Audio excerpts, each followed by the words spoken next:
हे friends, तो क्या चल रहा है आजकल। मैं हूं आपका दोस्त इमरान और आप देख रहे हैं इमरान अली टीवी। दोस्तों, वीडियो अच्छी लगे तो लाइक लाजमी कीजिएगा और अगर बुरी लगे तो डिसलाइक लाजमी कीजिएगा और नीचे कमेंट में अपनी राय का इजहार लाजमी कीजिएगा। लाहौर में 22 मार्च पेशावर ज़ल्मी गुज़श्ता रोज़ कराची में किंग्स को शिकस्त देकर फाइनल में पहुँच गई है, जहाँ इनका मुकाबला इस्लामाबाद यूनाइटेड के साथ 25 मार्च को कराची में होगा।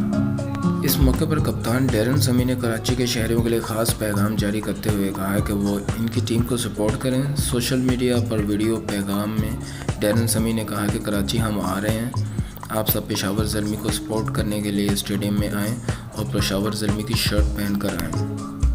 अपने पैगाम के आखिर में डैरन समी ने कहा कि हम ये मैच ज़रूर जीतेंगे इंशाल्लाह। डैरन समी की ज़ुबान से इंशाल्लाह सुनना एक फेयर और ख़ास तौर पर पाकिस्तान की शायकीन क्रिकेट के लिए काफ़ी हैरान कुन था।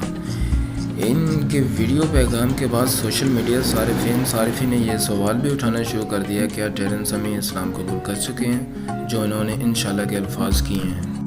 यहाँ पर इंतहाई दिलचस्प अमर यह है कि फ़ाइनल में पहुँचने वाली दोनों टीमें ही चैम्पियंस रह चुकी हैं, यानी इस्लामाबाद यूनाइटेड PSL सीज़न 1 में कामयाब हो चुकी थी, जबकि पेशावर ज़ल्मी ने दूसरे सीज़न में ट्रॉफ़ी अपने नाम की थी। ताहम अब देखना यह है कि तीसरा सीज़न किसके हिस्से में आता है।